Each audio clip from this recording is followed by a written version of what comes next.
ಇನ್ನು ನೇಪಾಳದಲ್ಲಿ ಕ್ಷಣ ಕ್ಷಣಕ್ಕೂ ಹಿಂಸಾಚಾರ ಹೆಚ್ಚಾಗ್ತಾ ಇದೆ. ನೇಪಾಳದ ರಾಜಧಾನಿ ಕಠ್ಮಂಡುವನ್ನ ನೇಪಾಳದ ಸಚಿವರೇ ತೊರಿತಾ ಇದ್ದಾರೆ. ಹೆಲಿಕಾಪ್ಟರ್ ಮೂಲಕ, ಅದು ಬೈ ರೋಡ್ ಅಲ್ಲ, ಹೆಲಿಕಾಪ್ಟರ್ ಮೂಲಕ ಬೇರೆ ಬೇರೆ ಕಡೆಗೆ ಸಚಿವರು ಎಸ್ಕೇಪ್ ಆಗ್ತಾ ಇದ್ದಾರೆ. ನೇಪಾಳದಲ್ಲಿ ವಿಮಾನ ಹಾರಾಟವನ್ನ ರದ್ದು ಮಾಡಿ ಆದೇಶ ನೀಡಲಾಗಿದೆ. ವಿಮಾನ ಹಾರಾಟ ರದ್ದಾದ ಬೆನ್ನಲ್ಲೇ ಸಾರ್ವಜನಿಕರು ಪರದಾಡಿದ್ದಾರೆ. ಇನ್ನು ಭಾರತದಿಂದ ನೇಪಾಳಕ್ಕೂ ಕೂಡ ವಿಮಾನ ಹಾರಾಟವನ್ನ ರದ್ದು ಮಾಡಲಾಗಿದೆ. ಈಗ ನೋಡ್ತಿರುವಂತಹ ವಿಜುವಲ್ಸ್ ಇದೆಯಲ್ಲ, ಇದು ನಾರ್ಮಲ್ ಹೆಲಿಕಾಪ್ಟರ್ ಅಲ್ಲ, ಇದು ಸಚಿವರು, ಪ್ರಧಾನಿಗಳು, ಅಧಿಕಾರಿಗಳು ಹೆಲಿಕಾಪ್ಟರ್ನಲ್ಲಿ ಎಸ್ಕೇಪ್ ಆಗ್ತಾ ಇರುವಂತಹ ದೃಶ್ಯ. ಅದು ಬೈ ರೋಡ್ ಹೋಯ್ತು ಅಂತಂದ್ರೆ ಈಗಷ್ಟೇ ನಾವು ನೋಡಿದ್ವಿ ನೇಪಾಳದ ಹಣಕಾಸು ಸಚಿವ ವಿಷ್ಣು ಪ್ರಸಾದ್ ಯಾವ ರೀತಿ ಜನರ ಕೈಲಿ ಒದೆ ತಿಂತಿದ್ದಾರೆ ಅಂತ. ಸೊ ಆ ಭಯಕ್ಕೆ ನೇಪಾಳದ ಕ್ಯಾಬಿನೆಟ್ ಸಚಿವರು, ಪ್ರಧಾನಿಗಳು ಹೆಲಿಕಾಪ್ಟರ್ ಮೊರೆ ಹೋಗಿ ಈಗ ನೇಪಾಳವನ್ನ ಬಿಟ್ಟು ಬೇರೆ ಕಡೆಗೆ ಎಸ್ಕೇಪ್ ಆಗ್ತಾ ಇದ್ದಾರೆ. ಡೀಟೇಲ್ಸ್ ಅನ್ನ ಕೊಡ್ತಾರೆ. ಇದರ ಕುರಿತಾಗಿ ನಮ್ಮ ಪ್ರತಿನಿಧಿ ಚಂದ್ರಮೋಹನ್ ಈಗ ಸದ್ಯಕ್ಕೆ ಲೈವ್ ನಲ್ಲಿ ಜಾಯಿನ್ ಆಗಿದ್ದಾರೆ. ಚಂದ್ರಮೋಹನ್, ಮತ್ತೊಂದು ಶ್ರೀಲಂಕಾ, ಮತ್ತೊಂದು ಬಾಂಗ್ಲಾದೇಶ ಆಗುತ್ತಾ ಅಂತ ನೇಪಾಳ? ಯಾಕೆಂದ್ರೆ ಅಲ್ಲಿ ಆಡಳಿತನೇ ಇಲ್ಲ, ಈಗ ಸದ್ಯಕ್ಕೆ ಸರ್ಕಾರನೇ ಇಲ್ಲ. ಮುಂದೆ ಏನಾಗುತ್ತೆ ನೇಪಾಳದ ಗತಿ? ಹೌದು ರಾಹುಲ್, ಈಗ ಬಾಂಗ್ಲಾದೇಶ ಮತ್ತು ಶ್ರೀಲಂಕಾದಲ್ಲಿ ಆದಂಥ ಪರಿಸ್ಥಿತಿನೇ ಈಗ ಭಾರತದ ನೆರೆಯ ನೇಪಾಳ ರಾಷ್ಟ್ರದಲ್ಲೂ ಕೂಡ ಆಗಿದೆ. ಮುಖ್ಯವಾಗಿ ನೇಪಾಳದಲ್ಲೂ ಕೂಡ ಅಲ್ಲಿನ ಯುವಜನತೆ ದೇಶದ ಸರ್ಕಾರಗಳ ಭ್ರಷ್ಟಾಚಾರದ ವಿರುದ್ಧ, ರಾಜಕಾರಣಿಗಳ ಭ್ರಷ್ಟಾಚಾರದ ವಿರುದ್ಧ ಸಿಡಿದೆದ್ದು ಬೀದಿಗಿಳಿದಿದ್ದಾರೆ. ಇದಕ್ಕೆ ನೆಪವಾಗಿರ್ತಕ್ಕಂಥದ್ದು ಸೋಷಿಯಲ್ ಮೀಡಿಯಾಗಳ ಬ್ಯಾನ್. ಸರ್ಕಾರ ಸೋಷಿಯಲ್ ಮೀಡಿಯಾಗಳನ್ನು ಬ್ಯಾನ್ ಮಾಡೋದಲ್ಲ, ಬದಲಿಗೆ ಭ್ರಷ್ಟಾಚಾರವನ್ನು ಬಂದ್ ಮಾಡಬೇಕು. ದೇಶದಲ್ಲಿ ಎಲ್ರಿಗೂ ಕೂಡ ಉತ್ತಮವಾದಂಥ ಆರೋಗ್ಯ, ಶಿಕ್ಷಣ, ಸಾರಿಗೆ, ಮೂಲಸೌಕರ್ಯಗಳ ಅಭಿವೃದ್ಧಿ, ಮನೆಗಳು ಸಿಗಬೇಕು.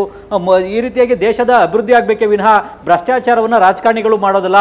ನಿಮ್ಮ ಭ್ರಷ್ಟಾಚಾರವನ್ನು ನಿಲ್ಲಿಸಿ, ಸೋಷಿಯಲ್ ಮೀಡಿಯಾಗಳನ್ನು ಅಲ್ಲ ಅಂತೇಳಿ ಈಗ ದೇಶದ ಯುವಜನತೆ ಕಳೆದ 36 ಗಂಟೆಗಳಿಂದ ಬೀದಿಗಿಳಿದು ಪ್ರತಿಭಟನೆಯನ್ನು ನಡೆಸಿದರೆ ಅವರ ಪ್ರತಿಭಟನೆ ಹಿಂಸಾತ್ಮಕ ರೂಪಕ್ಕೂ ಕೂಡ ತಿರುಗಿದೆ. ಮುಖ್ಯವಾಗಿ ಪ್ರಮುಖವಾದಂತಹ ಕಟ್ಟಡಗಳಿಗೂ ಕೂಡ ನುಗ್ಗಿ ದಾಂಧಲೆಯನ್ನು ನಡೆಸಿದರೆ, ಬೆಂಕಿಯನ್ನು ಹಚ್ಚಿದರೆ.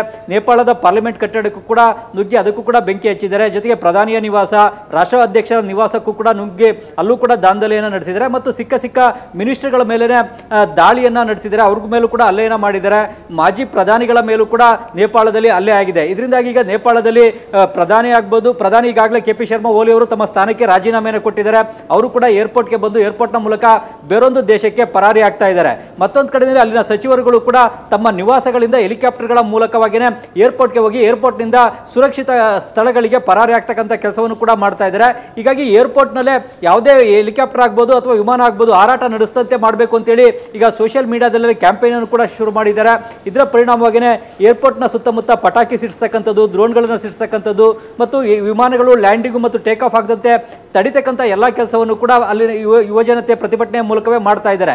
ಹೀಗಾಗಿ ಈಗ ಭಾರತ ನೇಪಾಳಕ್ಕೆ ಹೋಗ್ತಕ್ಕಂತಹ ಕಠ್ಮಂಡು ಇಂದ ಏರ್ಪೋರ್ಟ್ಗೆ ಹೋಗ್ತಕ್ಕಂತಹ ಎಲ್ಲ ವಿಮಾನಗಳ ಸಂಚಾರವನ್ನು ಕೂಡ ರದ್ದುಗೊಳಿಸಿದೆ. ಏರ್ ಇಂಡಿಯಾ, ಇಂಡಿಗೋ ಸೇರಿದಂತೆ ಭಾರತದ ಎಲ್ಲ ಏರ್ಲೈನ್ಸ್ಗಳು ಕೂಡ ರದ್ದು ಮಾಡಿವೆ.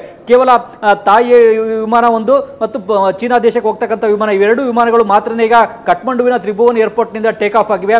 ಉಳಿದಂತೆ ಯಾವುದೇ ವಿಮಾನಗಳ ಸಂಚಾರ ಈಗ ತ್ರಿಭುವನ್ ಅಂತಾರಾಷ್ಟ್ರೀಯ ವಿಮಾನ ನಿಲ್ದಾಣದಿಂದ ಮೂಲಕ ನಡೀತಾ ಇಲ್ಲ. ಈಗ ಮುಖ್ಯವಾಗಿ ಅಲ್ಲಿ ಇರ್ತಕ್ಕಂತಹ ಈ ಒಂದು ಉದ್ವಿಗ್ನ ಸ್ಥಿತಿಯನ್ನು ಶಮನ ಮಾಡಲಿಕ್ಕೂ ಹಾಗೆಯೇ ಈಗ ಪ್ರಧಾನಿ KP ಶರ್ಮಾ ಓಲಿ ಅವರು ಕೂಡ ತಮ್ಮ ಸ್ಥಾನಕ್ಕೆ ರಾಜೀನಾಮೆ ಕೊಟ್ಟಿದ್ದಾರೆ. ಅದರಲ್ಲಿ ಸರ್ಕಾರದ ಮುಖ್ಯಸ್ಥರು, ರಾಷ್ಟ್ರಾಧ್ಯಕ್ಷರು, ಮುಖ್ಯವಾಗಿ ರಾಮಚಂದ್ರ ಪೌದಲ್ ಅವರು ಈಗ ರಾಷ್ಟ್ರಾಧ್ಯಕ್ಷರಾಗಿದ್ದಾರೆ.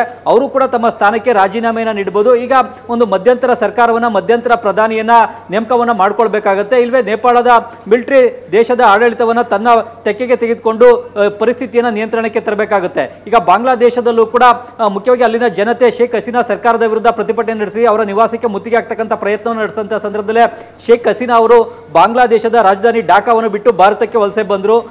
ಅದೇ ರೀತಿಯಾದಂತಹ ಪರಿಸ್ಥಿತಿ ಈಗ ನೇಪಾಳದಲ್ಲೂ ಕೂಡ ನಿರ್ಮಾಣ ಆಗಿದೆ. ನೇಪಾಳದ ಪ್ರಧಾನಿ KP ಶರ್ಮಾ ಓಲಿ ಅವರು ಕೂಡ ತಮ್ಮ ನಿವಾಸಕ್ಕೆ ಮುತ್ತಿಗೆ ಹಾಕಿ ದಾಂಧಲೆ ನಡೆಸಿದರೆ, ನಿವಾಸಕ್ಕೆ ಬೆಂಕಿಯನ್ನು ಹಚ್ಚಿದ್ದಾರೆ ಮತ್ತು ಅಲ್ಲಿ ಎಲ್ಲ ಸಚಿವರುಗಳ ಮೇಲೆ ಉದ್ವಿಗ್ನ ಪ್ರತಿಭಟನಾಕಾರರು ದಾಳಿಯನ್ನು ಮಾಡ್ತಾ ಇದ್ದಾರೆ. ಹಣಕಾಸು ಸಚಿವನಂತೂ ರಸ್ತೆಯಲ್ಲಿ ಅಟ್ಟಾಡಿಸ್ಕೊಂಡು ಹೋಗಿ ಹೊಡೆದಿದ್ದಾರೆ. ಮಾಜಿ ಪ್ರಧಾನಿ ಒಬ್ಬರನ್ನು ಕೂಡ ಅದೇ ರೀತಿಯಾಗಿ ರಸ್ತೆಯಲ್ಲಿ ಮತ್ತು ಮನೆಗಳಿಗೆ ನುಗ್ಗಿ ಅಟ್ಟಾಡಿಸ್ಕೊಂಡು ಹೊಡೆದಿದ್ದಾರೆ. ಹೀಗಾಗಿ ಈಗ ಅಲ್ಲಿ ಶಾಂತಿಯನ್ನು ಕಾಪಾಡಲಿಕ್ಕೋಸ್ಕರನೇ ಪ್ರಧಾನಿ ಸ್ಥಾನಕ್ಕೆ KP ಶರ್ಮಾ ಓಲಿ ಅವರು ರಾಜೀನಾಮೆಯನ್ನು ಕೊಟ್ಟಿದ್ದಾರೆ. ಈಗ ಮುಂದೆ ಕಠ್ಮಂಡುವಿನ ಮೇಯರ್ನೇ ಮಧ್ಯಂತರ ಪ್ರಧಾನಿಯಾಗಿ ನೇಮಕವನ್ನು ಮಾಡಬೇಕು ಅಂತೇಳಿ ಅಲ್ಲಿನ ಯುವಜನತೆ ಸೋಷಿಯಲ್ ಮೀಡಿಯಾದಲ್ಲಿ ಕ್ಯಾಂಪೇನ್ ಅನ್ನು ಕೂಡ ಮಾಡ್ತಾ ಇದ್ದಾರೆ. ಹೀಗಾಗಿ ಕಠ್ಮಂಡುವಿನ ಮೇಯರ್ ಆಗಿರ್ತಕ್ಕಂತಹ ಬಾಲಂದ್ರ ಶಾಹ ಅವ್ರನ್ನ ಮುಂದಿನ ಮಧ್ಯಂತರ ಪ್ರಧಾನಿಯನ್ನಾಗಿ ಆಯ್ಕೆಯನ್ನು ಮಾಡ್ಕೊಳ್ಬೇಕಾ ಬೇಡವಾ ಅನ್ನತಕ್ಕಂತಹ ಚರ್ಚೆ ಕೂಡ ಈಗ ನೇಪಾಳದಲ್ಲಿ ನಡೀತಾ ಇದೆ. ಮುಖ್ಯವಾಗಿ ಇಷ್ಟಕ್ಕೆಲ್ಲ ಕಾರಣ ಆಗಿರೋದು ಅಂದರೆ ನೇಪಾಳದ KP ಶರ್ಮಾ ಓಲಿ ಸರ್ಕಾರ, ಸೋಷಿಯಲ್ ಮೀಡಿಯಾಗಳು ನೇಪಾಳದಲ್ಲಿ ಸರ್ಕಾರದ ಸರ್ಕಾರದ ಬಳಿ ರಿಜಿಸ್ಟ್ರೇಷನ್ ಅನ್ನು ಮಾಡಿಸ್ಕೊಳ್ಬೇಕು. ಪ್ರತಿಯೊಂದು ಸೋಷಿಯಲ್ ಮೀಡಿಯಾಗಳು, ಅದು ಟ್ವಿಟ್ಟರ್ ಆಗ್ಬೋದು, ಯೂಟ್ಯೂಬು, ಜೊತೆಗೆ ಬೇರೆ ಬೇರೆ ಸೋಷಿಯಲ್ ಮೀಡಿಯಾಗಳು ಒಬ್ಬ ಲೈಸೆನ್ಸಿಂಗ್ ಆಫೀಸರನ್ನು ನೇಪಾಳದಲ್ಲಿ ನೇಮಕವನ್ನು ಮಾಡಬೇಕು. ಆ ಲೈಸೆನ್ಸಿಂಗ್ ಆಫೀಸರು ನೇಪಾಳ ಸರ್ಕಾರದ ವಾರ್ತಾ ಮತ್ತು ಪ್ರಸಾರ ಖಾತೆ, ಸಂವಹನ ಇಲಾಖೆಯಲ್ಲಿ ಬಂದು ರಿಜಿಸ್ಟರ್ನ ಮಾಡ್ಕೊಳ್ಬೇಕು. ಕೆಲವೊಮ್ಮೆ ಸೋಷಿಯಲ್ ಮೀಡಿಯಾಗಳಲ್ಲಿ ತಪ್ಪು ಮಾಹಿತಿ ಹರದಂಥ ಸಂದರ್ಭದಲ್ಲಿ ಅದನ್ನು ತೆಗಿತಕ್ಕಂಥ ನಿಟ್ಟಿನಲ್ಲೂ ಕೂಡ ನಾವು ಕ್ರಮವನ್ನು ಕೈಗೊಳ್ತೇವೆ. ಬೇರೆ ದೇಶಗಳಲ್ಲೂ ಕೂಡ ಇದೇ ರೀತಿಯಾದಂಥ ವ್ಯವಸ್ಥೆ ಇದೆ. ಅದೇ ರೀತಿಯಾದಂಥ ವ್ಯವಸ್ಥೆ ನೇಪಾಳದಲ್ಲೂ ಕೂಡ ನಾವು ಜಾರಿಗೆ ತರ್ತೇವೆ ಅಂತೇಳಿ ಹೇಳಿತ್ತು. ಆದರೆ ಇದರ ವಿರುದ್ಧವೇ ಈಗ ಅಲ್ಲಿನ ಯುವಜನತೆ ರೊಚ್ಚಿಗೆದ್ದಿದ್ದಾರೆ. ಮುಖ್ಯವಾಗಿ ಅಲ್ಲಿ ಸೋಷಿಯಲ್ ಮೀಡಿಯಾಗಳನ್ನು ಸರ್ಕಾರ ಈ ಒಂದು ನಿಯಮವನ್ನು ಫಾಲೋ ಮಾಡಲಿಲ್ಲ ಅನ್ನೋ ಕಾರಣಕ್ಕಾಗಿಯೇ ಬ್ಯಾನ್ ಮಾಡ್ತು. ಟ್ವಿಟ್ಟರು, ಯೂಟ್ಯೂಬ್ ಸೇರಿದಂತೆ ಸೋಷಿಯಲ್ ಮೀಡಿಯಾದ ಕಂಪನಿಗಳು ಯಾವೂ ಕೂಡ ಸರ್ಕಾರದ ಬಳಿ ಹೋಗಿ ರಿಜಿಸ್ಟ್ರೇಷನ್ ಅನ್ನು ಮಾಡಿಕೊಳ್ಳಿಲ್ಲ. ತಮ್ಮ ಲೈಸೆನ್ಸಿಂಗ್ ಆಫೀಸರನ್ನು ನೇಪಾಳ ದೇಶಕ್ಕೆ ಅಪಾಯಿಂಟ್ ಅನ್ನು ಮಾಡಲಿಲ್ಲ. ಇದರಿಂದಾಗಿ ಸರ್ಕಾರ ನಮ್ಮ ನಿಯಮವನ್ನು ಫಾಲೋ ಮಾಡದೇ ಇರೋ ಕಾರಣಕ್ಕಾಗಿ ಈ ಎಲ್ಲ ಸೋಷಿಯಲ್ ಮೀಡಿಯಾಗಳನ್ನು, ಸುಮಾರು 20 ಸೋಷಿಯಲ್ ಮೀಡಿಯಾಗಳನ್ನ ನಾವು ನೇಪಾಳ ದೇಶದಲ್ಲೇ ಬ್ಯಾನ್ ಮಾಡ್ತೇವೆ ಅಂತೇಳಿ ಬ್ಯಾನ್ ಮಾಡುವಂಥ ತೀರ್ಮಾನವನ್ನು ತೆಗೆದುಕೊಳ್ತು. ಆದರೆ ಸೋಷಿಯಲ್ ಮೀಡಿಯಾವನ್ನು ಬ್ಯಾನ್ ಮಾಡೋದ್ರಿಂದಾಗಿ ದೇಶದ ಜನತೆಗೆ ತಮ್ಮ ಅಭಿಪ್ರಾಯವನ್ನು ವ್ಯಕ್ತಪಡಿಸ್ತಕ್ಕಂಥ ಸ್ವಾತಂತ್ರ್ಯ ಸಿಗೋದಿಲ್ಲ. ದೇಶದ ರಾಜಕಾರಣಿಗಳ ಭ್ರಷ್ಟಾಚಾರದ ವಿರುದ್ಧ ಅಭಿಪ್ರಾಯವನ್ನು ವ್ಯಕ್ತಪಡಿಸ್ತಕ್ಕಂಥ ಯಾವುದೇ ವೇದಿಕೆ ಆಗಲಿ, ಸ್ವಾತಂತ್ರ್ಯ ಆಗಲಿ ಸಿಗೋದಿಲ್ಲ. ನಮ್ಮ ಧ್ವನಿಯನ್ನು ಮಟ್ಟ ಹಾಕ್ತಕ್ಕಂಥ ಕೆಲಸವನ್ನು ನೇಪಾಳದ ಭ್ರಷ್ಟ ರಾಜಕಾರಣಿಗಳು, ಸರ್ಕಾರ ಮಾಡ್ತಾ ಇದೆ ಅಂತೇಳಿ ಅಲ್ಲಿನ ಯುವಜನತೆ ರೊಚ್ಚಿಗೆದ್ದು ಬೀದಿಗಿಳಿದು ನಿನ್ನೆಯಿಂದಲೂ ಕೂಡ ತೀವ್ರವಾದಂಥ ಪ್ರತಿಭಟನೆಯನ್ನು ನಡೆಸ್ತಾ ಇದ್ದಾರೆ. ಈ ಪ್ರತಿಭಟನೆ ಈಗ ಹಿಂಸಾತ್ಮಕ ಸ್ವರೂಪಕ್ಕೂ ಕೂಡ ತಿರುಗಿ ಕೆಪಿ ಶರ್ಮಾ ಓಲಿ ಸರ್ಕಾರವನ್ನೇ ಬಲಿ ತೆಗೆದುಕೊಂಡಿದೆ. ಅಲ್ಲಿನ ರಾಜಕಾರಣಿಗಳು ಭಯ ಭೀತಿಯಿಂದ ತಮ್ಮ ಮನೆಗಳಿಂದ ಹೆಲಿಕಾಪ್ಟರ್ಗಳ ಮೂಲಕ ಏರ್ಪೋರ್ಟ್ಗೆ ಹೋಗಿ ಏರ್ಪೋರ್ಟ್ನಿಂದ ಬೇರೆ ದೇಶಗಳಿಗೆ ಪಲಾಯನ ಮಾಡ್ತಕ್ಕಂಥ ಪರಿಸ್ಥಿತಿ ಈಗ ನೇಪಾಳದಲ್ಲಿ ನಿರ್ಮಾಣ ಆಗಿದೆ. ಹೀಗಾಗಿ ಈಗ ಮುಂದೆ ಅಲ್ಲಿ ಮಧ್ಯಂತರ ಪ್ರಧಾನಿಯೊಬ್ಬರನ್ನ ತಾತ್ಕಾಲಿಕವಾಗಿ ನೇಮಕ ಮಾಡಲಾಗುತ್ತಾ ಅಥವಾ ಮಿಲಿಟರಿನ ಈಗ ಮುಂದೆ ದೇಶದ ಆಡಳಿತವನ್ನು ತನ್ನ ಕೈಗೆ ತೆಗೆದುಕೊಳ್ಳುತ್ತಾ ಅನ್ನೋದು ಇನ್ನು ಒಂದೆರಡು ದಿನಗಳಲ್ಲೇ ಸ್ಪಷ್ಟವಾಗಿ ಗೊತ್ತಾಗುತ್ತೆ. ಈಗ ಕಠ್ಮಂಡುವಿನ ಮೇಯರ್ನೇ ಮಧ್ಯಂತರ ಪ್ರಧಾನಿಯನ್ನಾಗಿ ನೇಮಕ ಮಾಡಬೇಕು ಅಂತ ಕೂಡ ಅಲ್ಲಿನ ಯುವಜನತೆ ಒತ್ತಾಯವನ್ನು ಮಾಡ್ತಾ ಇದ್ದಾರೆ. ನ್ಯೂಸ್ ಫಸ್ಟ್ ನಿರ್ಭೀತಿಯಿಂದ ನಿಮ್ಮ ಪರವಾಗಿ.